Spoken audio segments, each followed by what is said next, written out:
Ladies and gentlemen, welcome back once again. It's episode 6 of the Brawl for All Pro Wrestling Show, and we are about ready to lay down some serious wrestling audio here.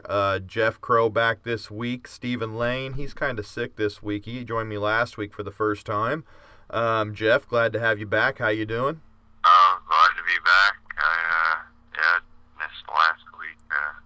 Yeah, it's just... I really don't know why. I don't know what the hell I was doing. Yeah, well, there's going to be times when either of you ain't going to be on here. Obviously, Steven's only been on here once, and it ain't that big of a deal. That was a pretty good week to miss if you were going to miss. So. I think it got too late. Yeah, it just got late. I wanted to get Steven on last week, too, so I apologize for that one. No, that was good. Yeah, it's all good, though. We got you back. So, are you ready to lay it down this week? Everybody should know the routine now that's listening because we're obviously on our 6th episode, which is over a month. So if you've been checking us out, go back and check our older episodes out, too. We'd like that. I think Jeff would as well. Yeah, that's good stuff on our earlier episodes. See predictions that we've done and angles we've talked about. Exactly. Anything you missed.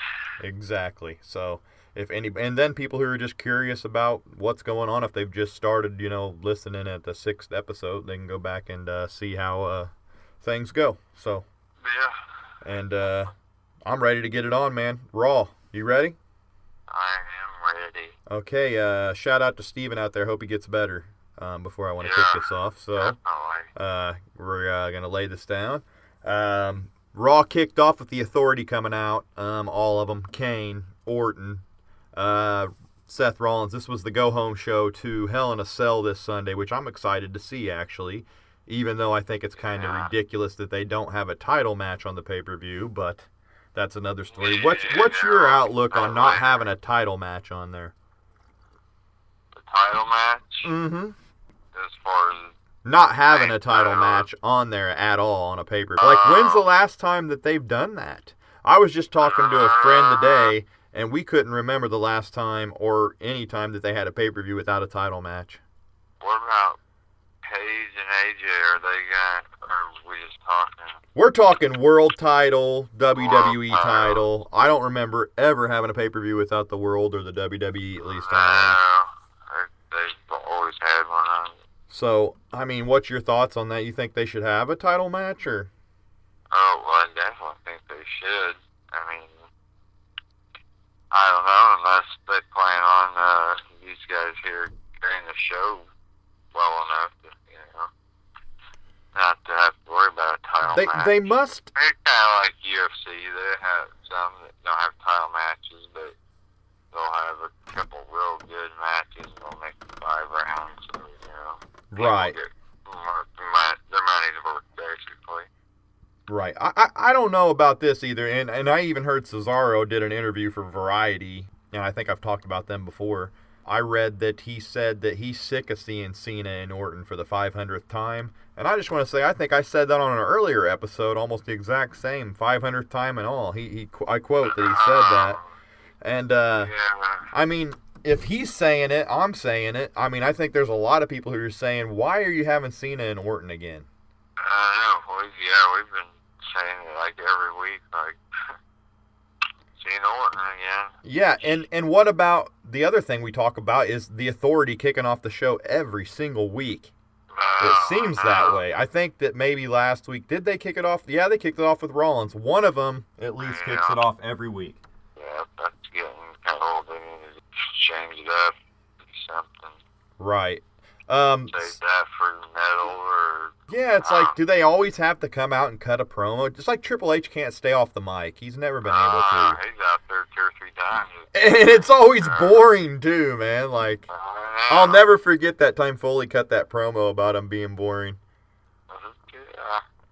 What did he say? He didn't want to listen to another 30? He's done some good ones, but most of the time he just... Oh, yes.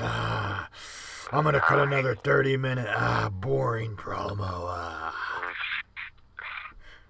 That's what it reminds me of. When he said that shit about him cutting those 30-minute promos, he was going to save people from him cut. I don't know. Go back and check out Foley doing that. That was funny. It's true, though. It's like, I remember the Evolution days were horrible. Oh, yeah. He'd come out there and just talk some stupid crap that nobody wanted to hear. Flair was the only good part about it. Yeah. Jeez. So, going back to the basics, as we got off track a little bit there, but just to talk about what they did on Raw, they pretty much, came out, he just talked up all the guys out of the Authority and claiming they did a good job and all that. But then he did make the stipulation because Orton and Rollins got in a little war of words, didn't they? Yeah. So he ended up making he stopped them from arguing and made the stipulation that it's a double main event, but the Orton-Cena winner will fight for the title shot against Brock to make Orton happy. And Orton said that it's going to turn out to be a great day. And then he said that Triple H said the Authority always wins and that definitely best for business. So that pretty much kicked it off. I do like the Cena-Orton stipulation in the Hell in the Cell match. It gives it a little bit of meaning here. Because like you were saying, well, them two have actually, it's Cena is in an actual, like a Hell in a Cell or, no rules. Gimmick match. Yeah, gimmick match. He's actually pretty good. That's kind of funny because I actually heard, and I may just pull this up at the end of the show, Kevin Nash commenting on how he was better when you give him a gimmick. Like a ladder or a cage or something like that. And that kind of reminds me of what you're saying. Cena is the type of guy that is better when you give him some kind of gimmick. Like, I remember the match that him and Edge had that, I don't know, was it just a hardcore match or a TLC or something, I remember, where you put him through like 5 tables for the finish? Right. Off the top of the ladder. That was, the matches that he's had like with Sabu and stuff. Oh, I know. That were all out were better matches than you'll ever see. Was it the cage match that he had with Punk that was really good?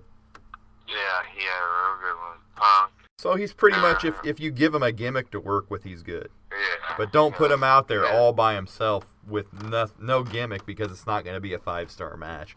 I don't think I've ever really seen a 5-star match out of Cena.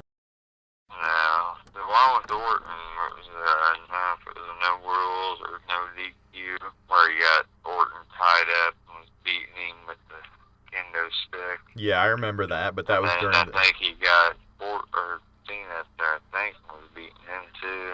There's a gimmick match, though, if he's using a kendo stick. What But then the gimmick match they had for the, I remember we were really surprised when we were almost like sick of wrestling when we tuned in and watched Orton and him fight that ladder match for the undisputed title.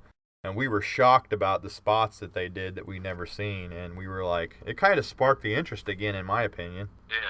Like I said, both of them have 10 more moves, but, You'll never see Cena do anything out of his realm now. They're scared of him getting hurt or something, in my opinion. Anything crazy. No, he's not going to do anything insane. He's going to stick to his 5 moves of doom. Let's just say that. But I like you said, you go back on the network, watch his earlier matches, and he's done better moves. Yeah. And he was a lot more, especially that angle match. If you watch some OVW ones, he even had some hell matches. So are you saying go back and watch some OVW matches if you can find them? Yeah. On YouTube, you can definitely find them. I know that. OVW Cena. Prototype. Yeah, he can actually wrestle. Yeah, he was Prototype then, right? If you're going to search him.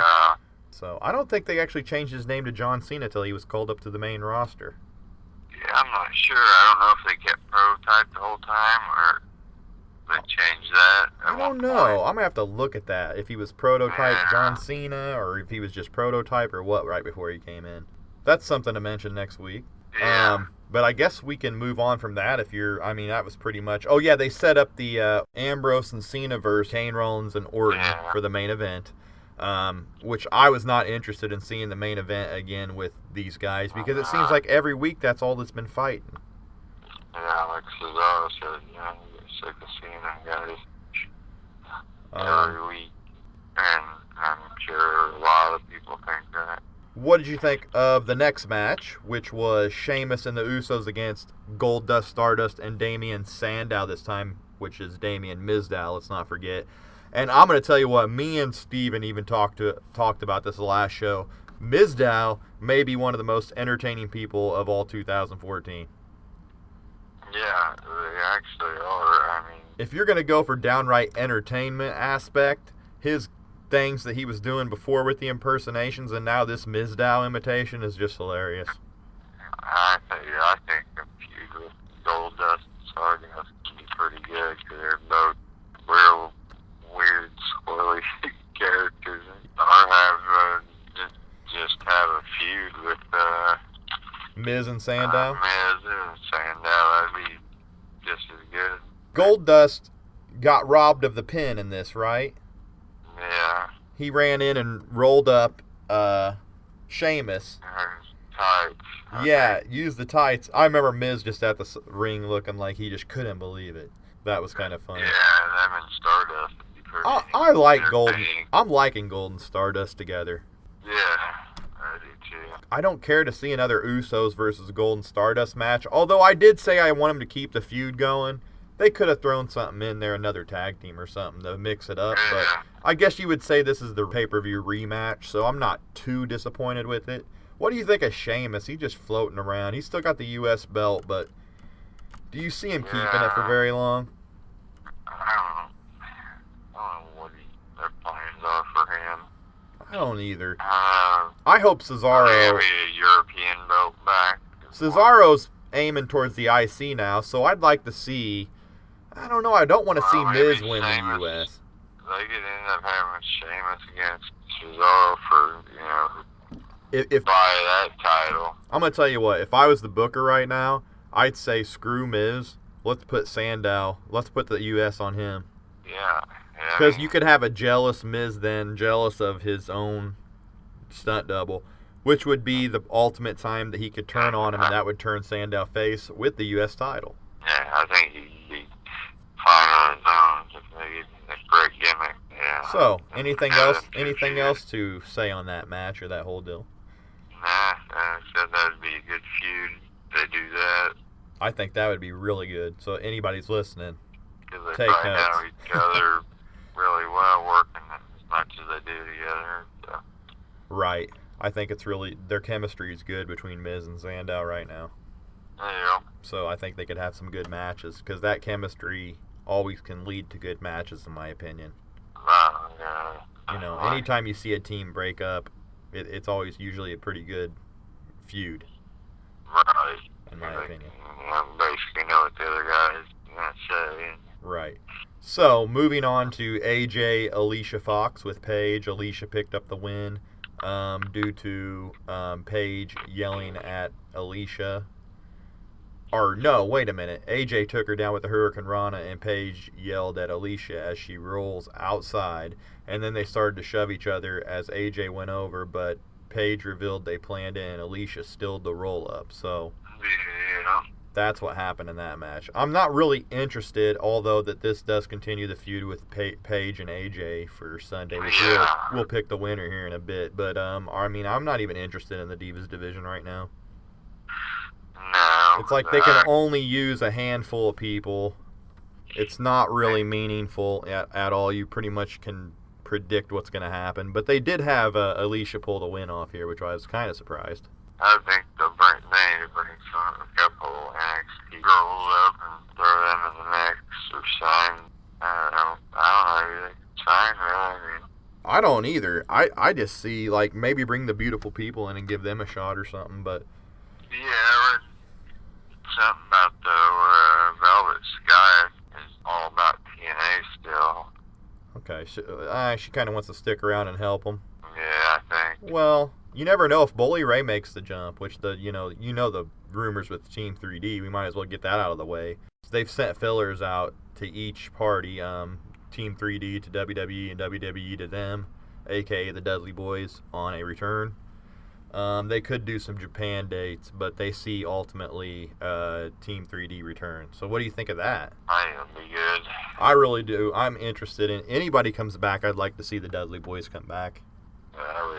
I wouldn't have been interested 5 years ago, but I'm interested now in seeing a return, especially since Bully Ray's in shape now. I think that's why they need to start put some more tag teams together. Kind of emphasizing the tag division a little more.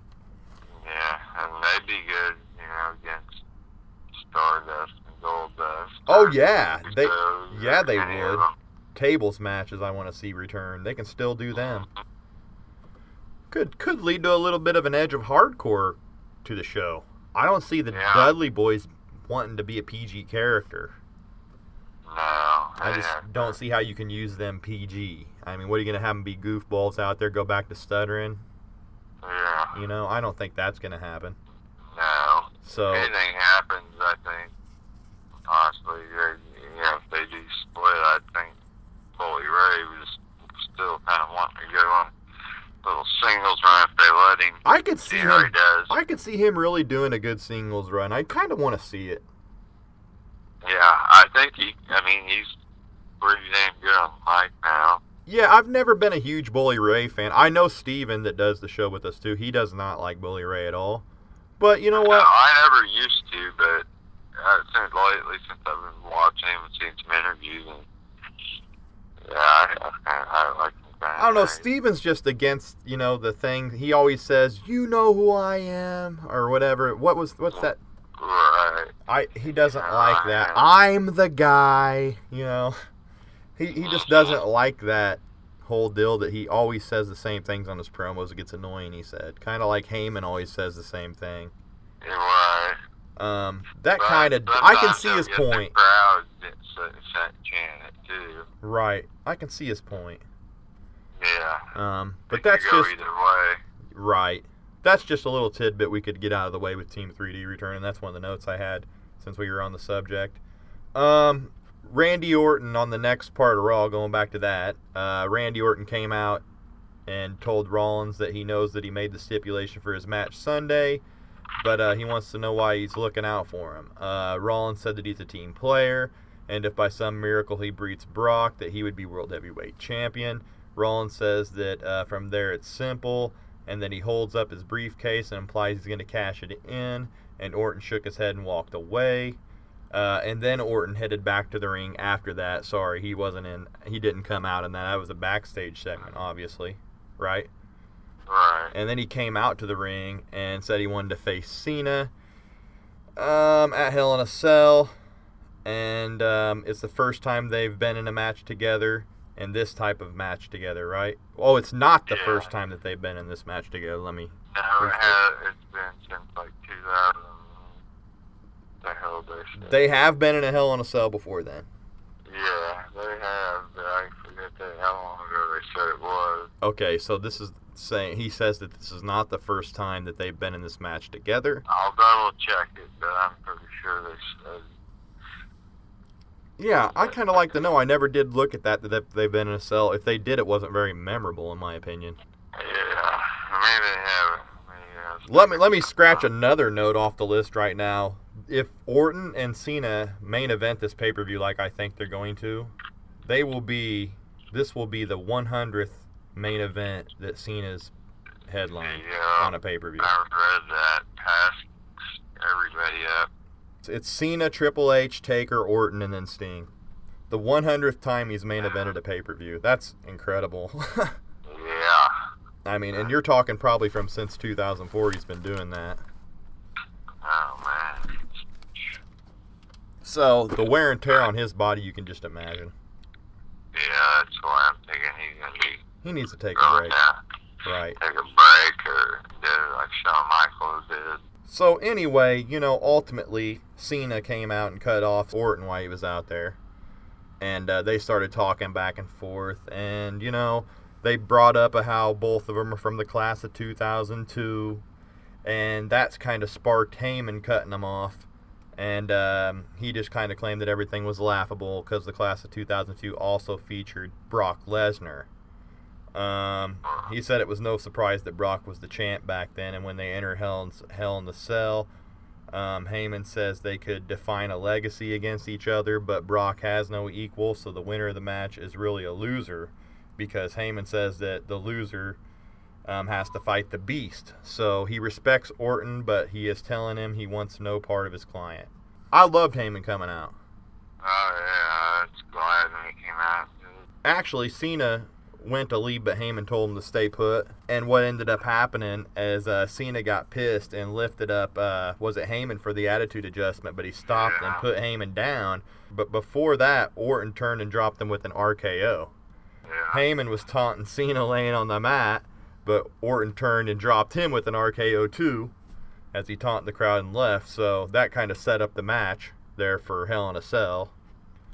It also kind of sets up whoever faces Lesnar, which is an interesting deal now that they put that stipulation in. But I did like Heyman getting involved a lot. He made it seem more significant. I did like how they made Orton seem superior coming out of the whole segment, how he laid him out. Yeah, I think that's going to help the plan. I mean, if they're going to push him against Brock, they're going to have to do something like that. Yeah, they're going to have to, and I think that it's going to end up happening. I mean, we'll get to the predictions here, but I think that that's ultimately the direction they want to go for at least a few months or so. Right. Maybe till Cena can get a little break. Yeah. In there. Maybe the ultimate plan. Not that they're not going to have Lesnar Cena 3, but maybe get a little break in there. Maybe have a triple threat. But we'll get on to that here in a bit. Then you had the whole Rusev beating Big E with the Accolade, which was no surprise. Yeah. And then you had Rusev going to rip down. He said he was going to rip Big Show's heart out and said he would follow the American people. And then ultimately he went to rip the flag down as a serviceman ran in there, which I figured right when I seen it that it was an indie guy, and as reports say that it was an indie guy working, because you've been in the military before, and isn't there a rule that you could tell us? Yeah, you can't take part in anything that has any kind of political, No political deals. Like anything that has anything to do with politics, basically, political news. So you pretty much, I remember you saying right off the bat that you didn't think that was a real serviceman. And if it was, that's why they were hiding his face, you thought. But it ended up being an indie guy. Maybe so people couldn't find out it was an indie guy, he was hiding his face. I don't know. Yeah. But Rusev ended up... I thought it possibly could have been if they allowed him to, but usually they haven't, like I said. Did I say that when he ran into the... like that, they wouldn't. Yeah, did I mention when he ran into the ring, he got laid out with a kick by Rusev? So, it enraged the Big Show. When they got back from the break, he did this whole spiel of how you don't cross certain lines and you don't disrespect soldiers, and if Rusev wanted attention, getting his head, it's working, and Show's now in a dark place. So he said, he got all emotional. He said Rusev's 15 minutes of fame are going to end in the cell. He went to leave the ring, but ended up turning around and said, hell with that, he wanted Russo right there. He demanded he came out and fight, but he didn't come out, so he said he was going to go back and look for him, but ultimately when he got to the dressing room, he kicked the door down, but there was nobody in there, so he just ended up leaving. So what'd you think of that? A little drawn out there at the end, I thought, with the Big Show, going all the way back I think to kicking his dressing room. Because kind of like, if Rusev just did that, he's not going to stick around and go back to his dressing room. No. If he just pissed off a 7-foot giant. Plus, I don't think they would have wanted to kind of destroy him in there, make him look weak or anything. They did get a lot of heat on it, though. I mean, from the crowd, was kind of pissed off with the whole soldier angle and stuff. I thought it was a kind of a good angle, but at least they're trying to make the match meaningful and mean something, because I was, not interested in seeing Big Show Rusev, but maybe this kind of gets people interested in seeing it. I'm still not really interested in it. I know what's going to happen. I don't know, but I have a pretty good idea of what's going to happen, and I just don't like this feud that much. I think they use Big Show horrible, just throwing him in feuds that they have nothing else to do. Yeah. It's like they have nobody else to do it, so let's just throw Big Show in there. Just give him something to do. Yeah. Why he's still on the roster, I don't know. Yeah. Not a huge Big Show fan. Probably just been around so long it is. It's like him and Great Khali are just riding it. Yeah, maybe trying to help the bigger guys. We can't get rid of him, because what else are they going to do? I mean, Big Show's better than Khali by far, but Dean Ambrose was shown watching that horror movie, and Cena came in, And he told him he was doing research, and he was watching See No Evil 2, which I found kind of funny. What they gave him a bootleg copy of See No Evil 2? It's already straight to DVD, or what? I don't know, I guess. I mean, how do you get a copy of See No Evil 2 that he's watching backstage? The movie's already in, produced to DVD. I mean, it's already on Blu-ray. Yeah, he's studying it, he said, so he's doing some research. Like, that's the same Kane that he's going to fight. Corporate Kane has no... He's nothing like Jacob Goodnight from See No Evil. Yeah. So to say that was kind of ridiculous. And then he said it was kind of like a superhero movie, which I loved because I'm a big superhero comic fan. He said Cena's like Superman, he's like Batman. But in the end, Cena said that he was more like the Joker, not Batman. And he left Ambrose to watch the movie. So, overall, what'd you think of that little deal? I thought it was cool that they plugged him kind of being like the Joker, because my girlfriend even said that he reminds her a lot of Heath Ledger as the Joker in The Dark Knight. Yeah. When we were watching the movie before they even did that segment. So I thought that was kind of neat that they, directly after that, not just day after that, they came back and said that. And she's like, see, I told you. So he must study be a big Heath Ledger fan, maybe. Right, yeah. Study The Dark Knight, I can see him being like that. So after that little segment, which they plugged See No Evil 2 in there, if you didn't notice already. Brie Bella, Summer Rae. You had Brie Bella win the match. Anything to say about that? No. Neither do I. So going on to the next segment then. Dean Ambrose came down to the ring with a large duffel bag, and he ended up pulling out that dummy and started doing things to the dummy that he said he was going to do to Rollins in the cell, as in tear arms off, jam a screwdriver in the eyes. He hit it with a hammer, pulled his hand saw out. He went to cut Rollins' testicles off even. Oh, man. He said he realized Rollins had no balls because he sold them to the Authority. He did make that. He hit the mannequin in the crotch and gave it a pile driver.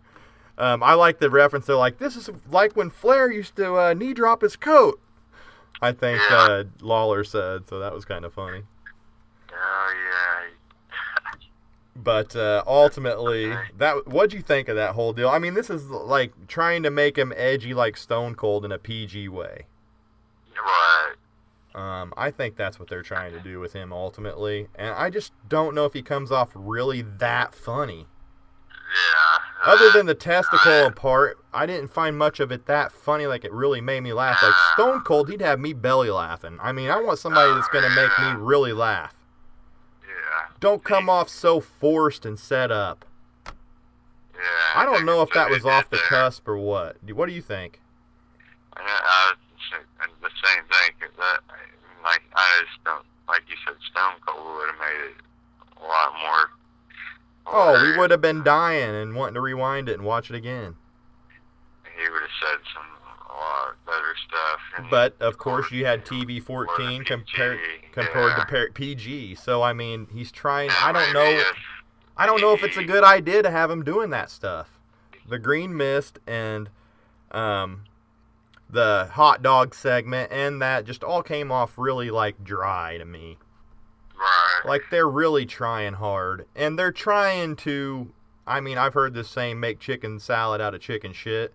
They got nobody on the roster, really, so what they're doing, I don't think he's chicken shit by far, but I think that they're so in need of trying to find somebody to replace these guys who've been injured, and Cena not, kind of wanting to take some time off. They're really trying to do something here to make it happen.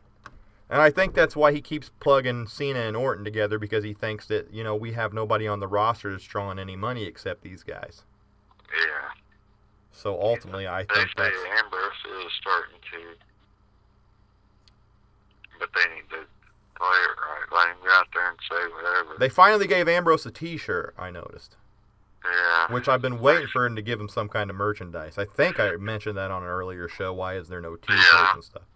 So, I'm glad to see that. But I don't see why Rollins, Reigns, all the guys they pushed. I remember back when Val Venus had a shirt when he came out. I mean, If the guy gets over, they should have a merchandise, and that's how you make money. Look at Cena. They give him a shirt every 2 months. Yeah. He's got new merchandise, but some of these guys, I mean, even the Shield never had true merchandise, in my opinion, that they would wear on TV. I think they made a shirt, but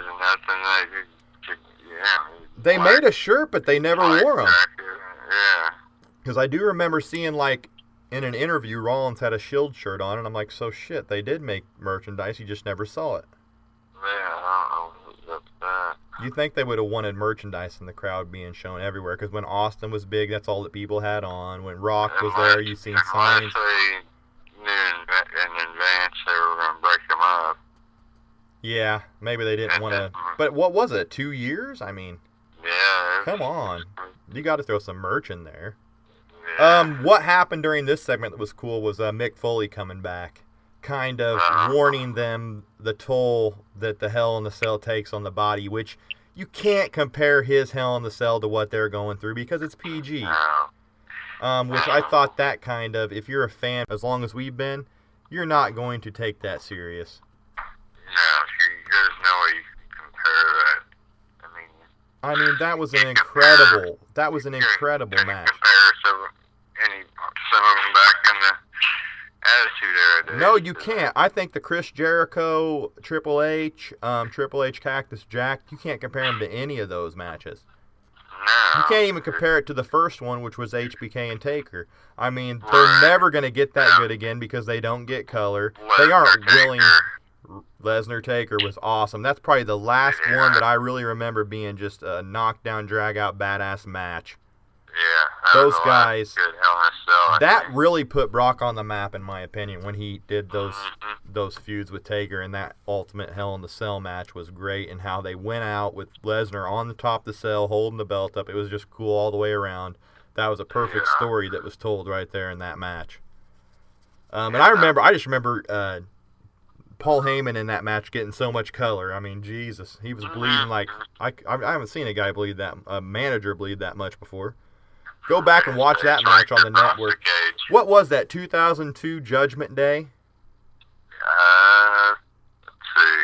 That they fought in the cell? Because I want to just tell people to go back on the network and watch that, if I could find out. It was somewhere around there. Well, I know it was in 2002. It was after 2002, because it was still in OVW. That was shortly after. So 2003 Judgment Day, I think it was, maybe.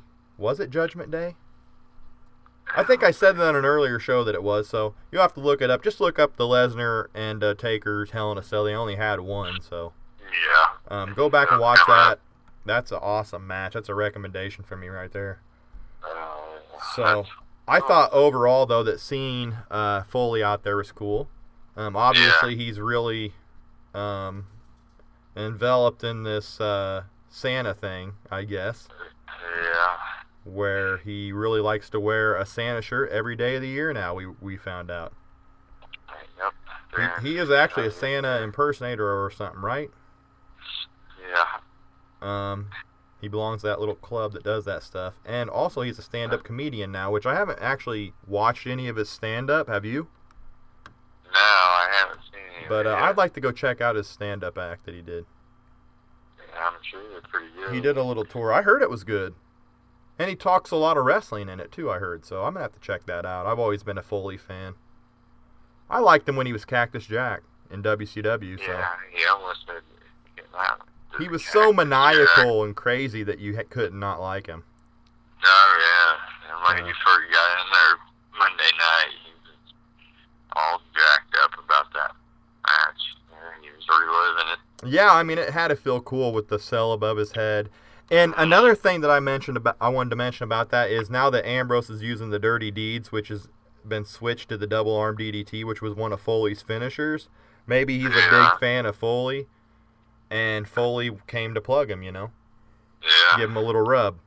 Let you use my finisher, drop the other one, keep the same name.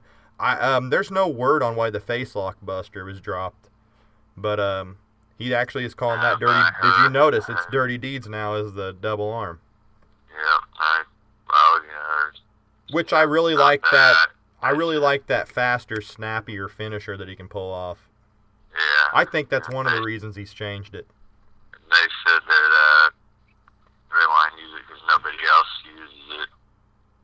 that and the fact that it's much more snappier and you can just pull it out of anywhere, maybe. Right. That other move, I don't see it really pulling it out of anywhere because it's hard to set up. You could really hurt somebody.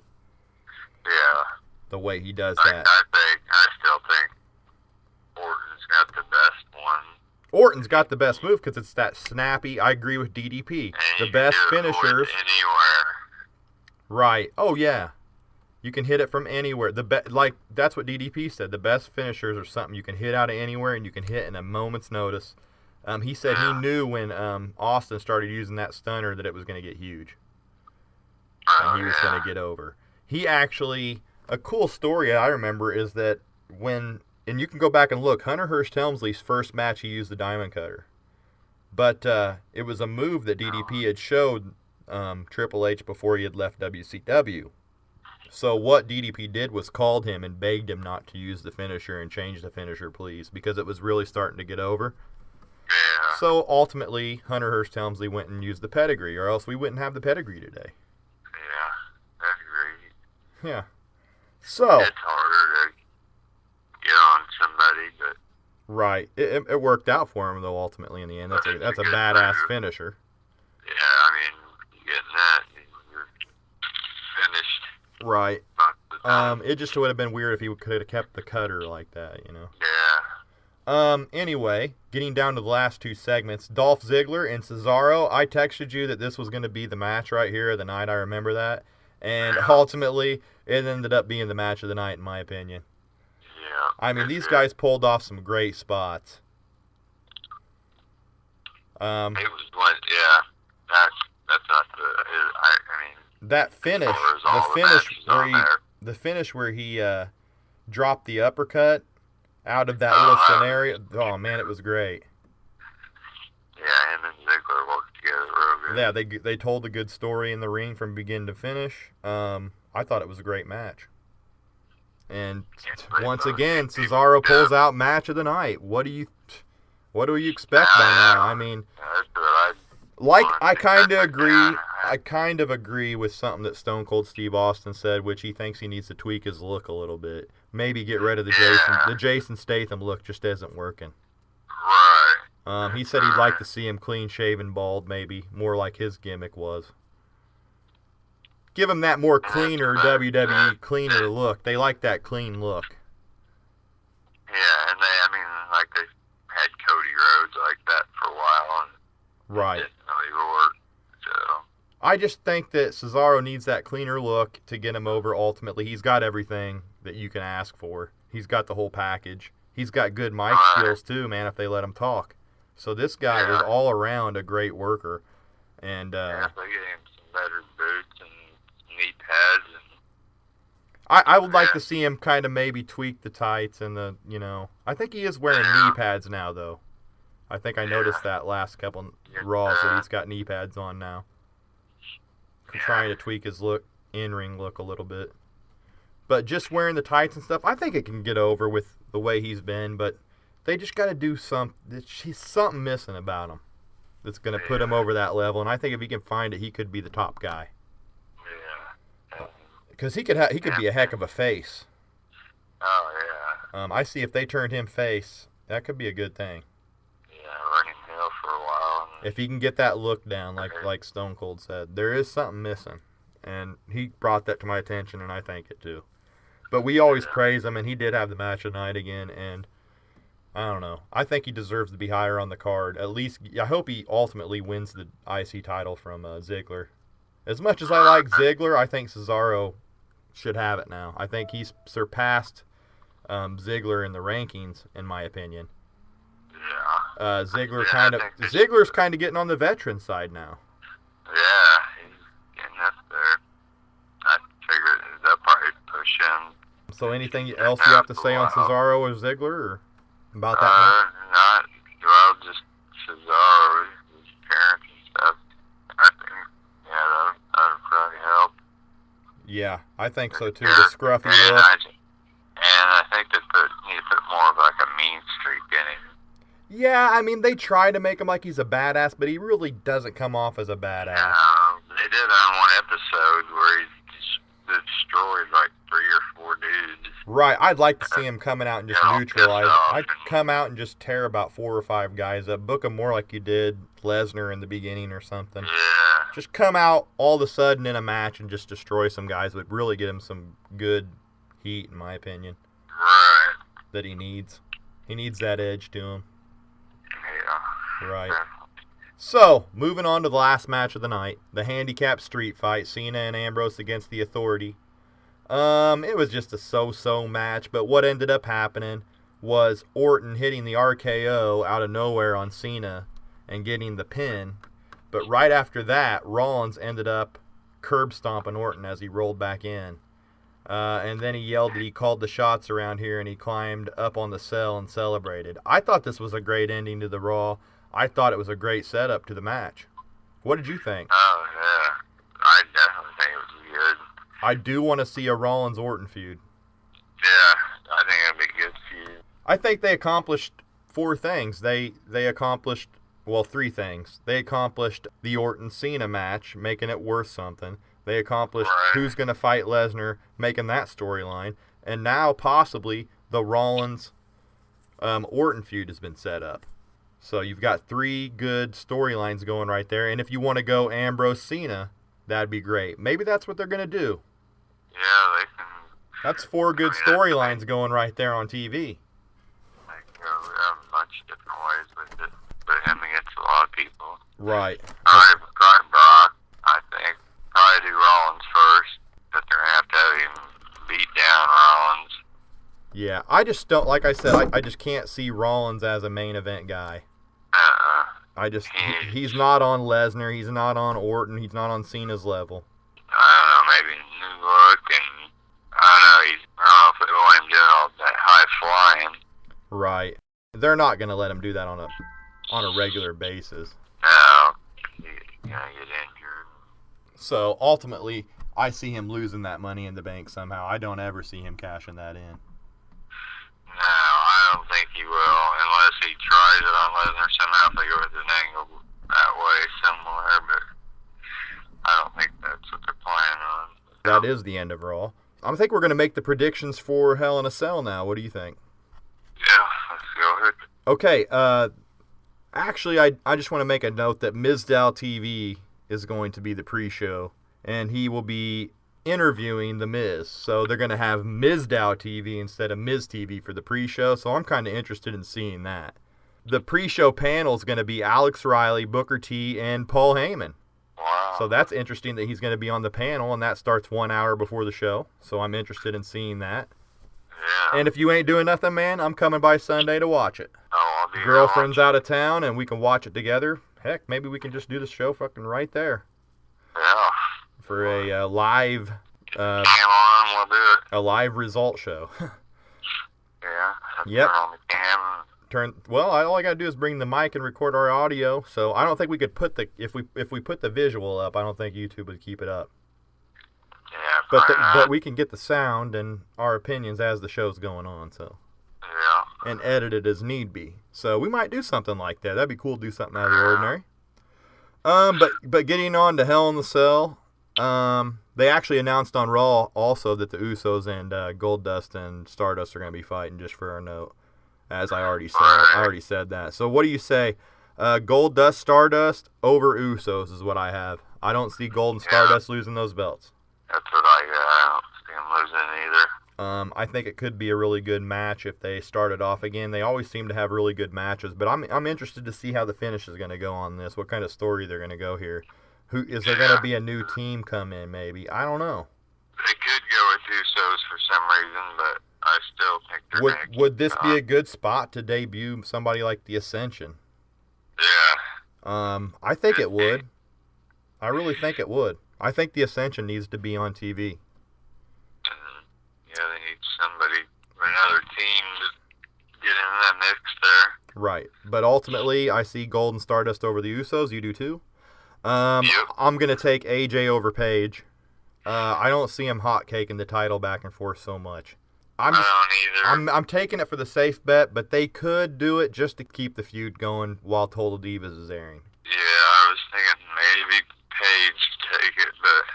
Because I don't see Alicia Fox taking the belt. But I'm thinking they possibly could go with Paige. I'm not sure. That's interesting. I mean, we got something that's up in the air, but I'm gonna go with AJ. Yeah, I'm still gonna go with AJ. Okay. I think she'll be pretty crazy in a cage. Are they gonna be in a cage? I thought it said, or I don't know, maybe it I don't think they are. She said they asked be. her, and she said that they should do it soon, and that her and Paige could pull it off. I did see that interview, but yeah, this isn't going to be a Hell in a Cell match. There was one on WWE.com, a question. Right. And I don't know if enough people right say shit. I don't know. But that's something that's an answer to one of our questions that we had, I think, 2 weeks ago, is that we claimed we didn't know if there was a women's Hell in a Cell or not. So. Right. But that's our answer right there. So I'm taking AJ. So next match, Bree and Nikki. I'm gonna take Bree over Nikki. I'm actually gonna take Nikki. And what's your point for that? I'm just thinking they're gonna use her as having Bree be her assistant for a while, and then. I don't know. I think it could be funny because Bree is getting a lot of pop from the crowd with the yes chants I see. And if they want to bring Daniel Bryan in, I could see him coming back into the fold with Nikki being their servant. Yeah, that's possible. That's the only thing I'm going with Bree for in this match. Because, yes, the loser of the match ultimately has to be the servant for how long? I didn't can't remember what it was. Yeah, personal assistance, what they're claiming. If they put off the Divas show, Divas. Heck, if they bring Daniel Bryan back, that could end up being a feud with him and Cena. Right. Going on from that match, if you got nothing else to say, Rusev over Show I have. By finish, Accolade. I actually, let me see. I picked Rusev, I think. Yeah, I took Rusev in. But I said maybe Big Show, since they ain't got anybody else really to beat him right now. I don't know how long they're going to keep this up. Right. I mean, I think they're going to keep it up until somebody worthy of beating. They're going to make him seem indestructible until somebody worthy of beating him, and it'll really get him over. Maybe Cena at WrestleMania. Yeah. That's my ultimate thing. I think that's what they're going to do. Because if you're not going to have Cena go for the belt, you want to put him in a marquee match. Beating the Unstoppable Russian would be a good deal. It'd be like a Rocky V all over again. I'm just saying, if they don't have Show beating, they're going to plan on going for a while undefeated. Right. I don't see if this feud will continue or not, but doing the whole soldier angle, it may. Yeah. So it'll be interesting to see what happens. Not too big on the whole feud there, but Rusev over Show, I guess. Right. Accolade finish is what I'm claiming. He's going to tap out or submit somehow. We shall see. Yeah. Then I got Miz over Sheamus. I'm just saying this because I think they're going to do the whole thing where I actually think Mizdow is going to take place and actually win the belt over Sheamus, and then they're going to have him and Miz feud. But since not knowing that, I think they're sick of Sheamus carrying the belt. And they really like the Miz right now for some reason. I don't know. Yeah. He's getting over with Mizdow. So if Mizdow don't replace him as his stunt double because he can't wrestle the match, which I could see possibly happen, and if it happens, I called it. But if that don't happen, I see Miz taking the belt with help from Mizdow maybe. Yeah, that's highly possible. And it gets him out of that IC title feud too, so. Like you said, they're real big on the Miz now. The next match would be the two Hell in the Cell matches between Ambrose and Rollins and Orton and Cena. I see ultimately Cena and Orton main eventing since it is for the #1 contendership. But I do think that Ambrose and Rollins are going to tear the house down with this one. But I'm going to go with Ambrose over Rollins. Yep, I'm going with Ambrose over Rollins too. Somehow he can get that briefcase. I'd love to see that. Yeah, I think they got him, getting him hot enough that they're going to keep rolling with it. I do too. I don't think they're going to stop his momentum now. No, there's no point even trying to. No. Orton and Cena. I got Orton over Cena. No, yep, I got Orton over Cena too. Just because I think they're going to build that thing with him and Brock. If it ain't like a pinfall, I'm claiming Rollins could interfere and get Orton disqualified. Oh, so you see Cena ultimately winning and then setting up the feud. I never thought about that, but yeah, that could set up the feud with him. Basically coming in, I don't know if you curb stomping or what.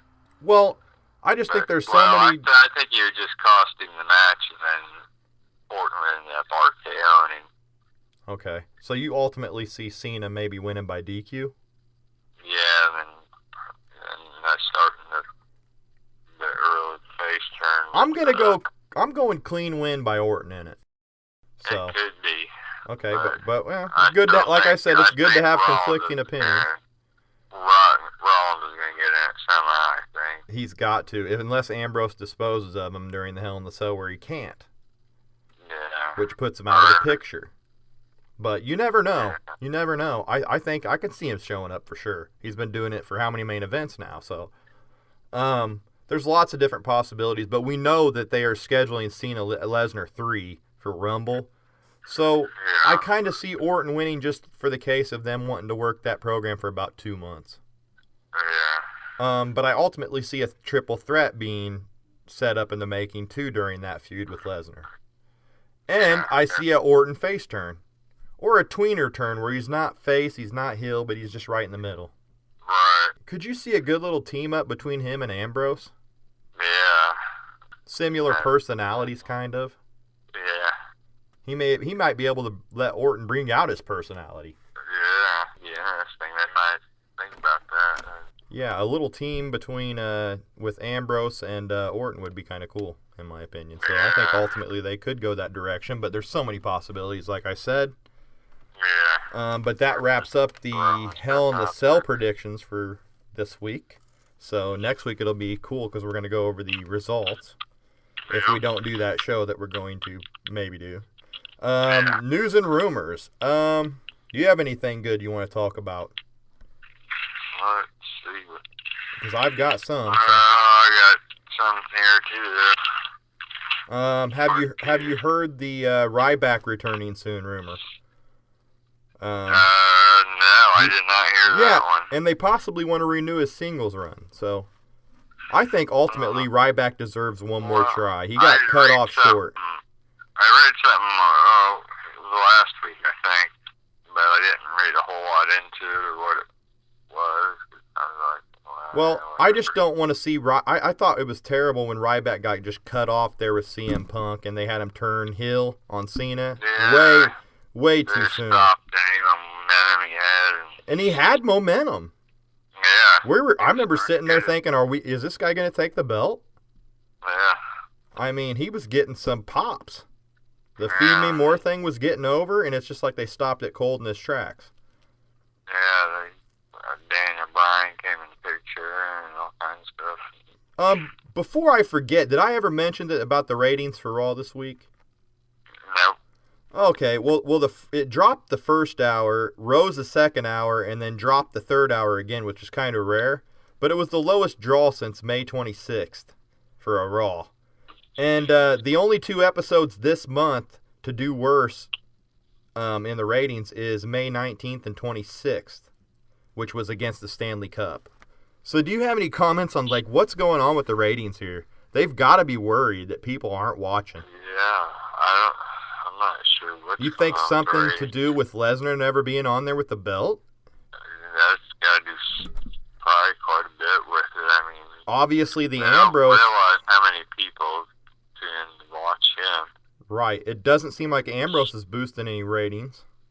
No. I mean, they're building guys, but they're just, I don't know, they don't have the star power yet. But, some of them guys have. We didn't mention that they had the Hogan backstage pass thing afterwards. Did you watch that? No, I don't think I actually did. It's still on the network if you want to check it out. But he came out in full Hulkamania mode, calling the chin stop head stop instead of the curb stomp. I thought it was funny. He came out in the pink again, which I just can't stand him in that pink. Yeah. I don't even see Cena ain't changing his to pink, is he? I don't think. But Cena was out there in the ring, and they ended up ultimately doing the classic Hogan pose down together. So it's kind of funny. You got to go check it out. That's all they did. He didn't even talk when he came. He just talked a little bit backstage with the Renee Young, and then came out to his music, hit the ring, and did a pose down with Cena. That was it. And then, did you see they had the DX Confidential interview? No, I didn't know. Well, I've seen it, but I didn't have a chance to watch it yet. Yeah, I watched it. It was cool, but I didn't learn anything I didn't really know already. So go watch that if anybody hasn't. That's what I was kind of thinking. I was like, it's probably all the same stuff. Yeah. And on another note, I watched the Goldberg segment of the Monday Night Wars series. I thought it was interesting and good. Did you see it? No, I didn't watch it yet. Well, Steven said he didn't care for it as much as some of the other ones they had. He really liked the Austin one and stuff, but I did like this Goldberg one. Yeah, So I'm going to shout that out too. I'll check it out. I also found out that Jericho, which we said was scheduled for the European tour for a possible comeback, we thought. Well, they're saying now that he's only coming back to help the roster depth during the European tour. And he can't come back because he's doing that Fozzy tour, which goes right back on the road after the Euro trip. Although he does have one SmackDown appearance scheduled. He tweeted something about not being at WrestleMania 31. Oh, did he? That kind of disappoints me. I wish he would. Man, I miss Jericho already. He did so good in that last run. I know. I wish that he could find some time to come back for Mania. You never know. Things could change between now and then. Oh, yeah. Maybe he's just trying to shut down any, rumors. He might, yeah. So he's going to come back on his turn. Alright. After that, WWE, I heard, is possibly planning a traditional Survivor Series match at Survivor Series this year. Have they not done that in a while or something? Yeah, it's been like matches, I think. Most, like a lot of just regular matches and stuff. So they're planning on at least having one traditional Survivor Series match. So that'd be cool to see who they're going to pick for that. Yeah. That could be the main event over the belt. They're going to have a traditional Survivor Series match for some stipulation of the winning team. Yeah. I can see that happening. Did you know that the relations between WWE and AJ aren't very good right now? Yeah. Because they are going to take further actions in making sure that Punk's absence is not alluded to on WWE programs, such as taking signs, blocking chants out like we said and everything. They don't want him mentioned. Yeah, exactly. Is it AJ and CM Punk not very good, or is it WWE and CM Punk, or is it WWE and AJ? It's WWE and CM Punk. Yeah, I said AJ, but I meant CM Yeah. Punk. Yeah, so that's going down. WWE stock took a hit. It went down 7.31% due to the network subscription deal. Jeez. So that's not a good sign either. No, they should have got Stinger on there and some other people to get people to turn that on good. Yeah, another return rumor, Barrett expected to return by early December. I know you wanted to know about that. Yeah. That's good. He'll be a breath of fresh air to come back. Yeah, he will. That'd be a good feud for Jericho. Yeah, he'd be a good feud for a lot of guys. Him and Cesaro would be good. Did you see that WWE has not scheduled, but they are working on booking Lesnar for more TV dates? Yep, I read that. They're trying to work on more dates leading up to the Trying to Rumble. get him by Survivor Series, I think it said. Okay. That they're trying to get him to work more. Next month will be Survivor Series, so then it'll be TLC. Yeah, So I should have said he's not scheduled for Survivor Series or TLC. So they're wanting to get something started going with the feud soon. They have to. They have to get him back on there. I mean, fuck, he's a champion. No kidding. I mean, I don't understand how you can have a show with no champion. Sami Zayn was a major focal point of one of the live events that they did. I heard a huge supporter of his is Pat Patterson.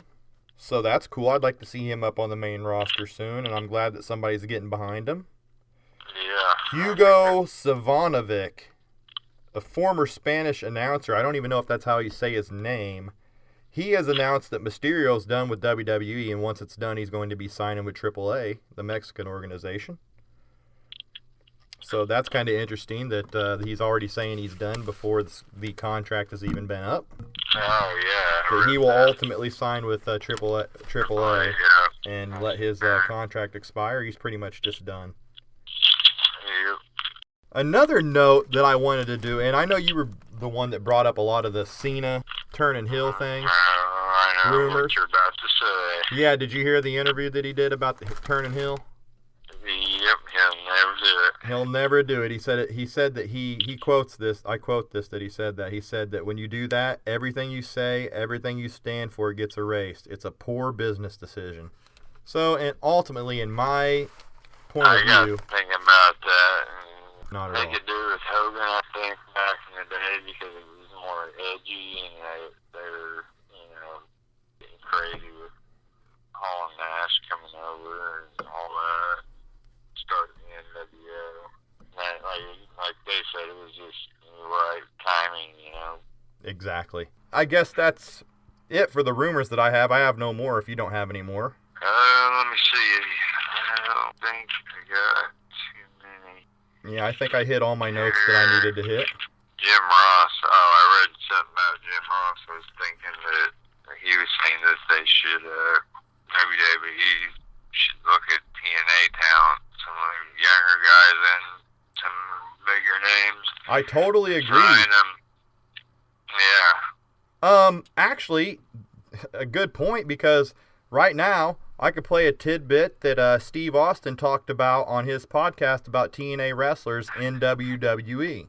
Oh, wow. So, if you want to do that, and if anybody wonders, I get all these off of YouTube if you want to go back and listen for yourself about what they said. So, here's this little tidbit I've got on Steve Austin on TNA wrestlers, and then we're going to call it a show. Episode 6 will be over, but Jeff, you ready to listen to this?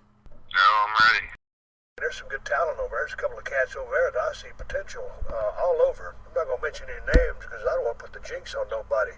But there's some, I think for a while there, it was speculated that people would not bring anybody from TNA over because they wanted the FCW camp, the training facility in Orlando, to start cranking out talent. But, man, if you got a chance to bring in a couple of cats who have a little bit of history with TNA but have got some years in the business, and these guys are veteran workers, to me, you don't have to really dump too much money in getting these cats on television. I mean, they're already semi-over, or at least they have a name, or if they come up with a different name for trademark reasons, the fact that they're veterans, and everybody knows what time it is anyway. So say you bring in a guy like a James Storm. I'll go ahead and throw one out there. I think the guy can work, and I think he's got a pretty damn good look. So is he a spring chicken? No. But can you get a couple of years out of him? Hell yeah, you could. Bobby Roode, a couple of years out of that cat. AJ Styles, man, that guy's probably, man, in regards to the cruiserweight high-impact style that guy works at, don't know that there's anybody going right now that can top him. Those are 3 names right off the top of my hat. Now, if I went one more, Samoa Joe. Hey, man, maybe Samoa needs to tighten up the physique just a tad bit to get into WWE waters. But you just brought in Kevin Steen. Guy was probably 10, 12 years younger than Samoa Joe, but I always wanted to see Joe in a WWE ring. He told some great stories with a lot of badass cats and had some badass matches that I've seen. So to go back to the email here and stop rambling, yeah, I think they should bring in a couple of the TNA talents. Anytime you can bring some veterans in and get some veteran workers on television, I think that's a good thing. And you can rebrand them, rename them, do whatever you got to do. And it's not a major investment, in my opinion, because I've heard, word on the street about, we're going to spend a lot of money to get this guy over or to get him into a place where he can draw money. No, you ain't got to do that. Just get him on TV, and the rest will take care of itself.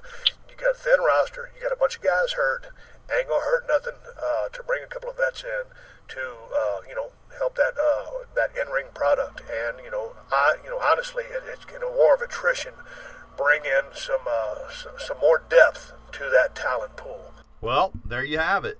What'd you think of that? That was good. Yeah, I like that little. He's exactly right. When I read that from Ross's blog, I was thinking I didn't even know you were playing that clip. Yeah. Well, that'll be another episode of the Brawl for All Pro Wrestling Show. Thanks for tuning in. Next week, episode 7, we'll be back, right, Jeff?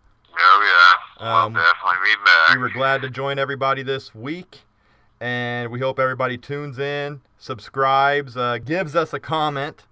We'd appreciate that. And I'm going to say peace out, Jeff. Yep. Peace out for the night. Till next week. Yep. Till next week, guys. Have a good one.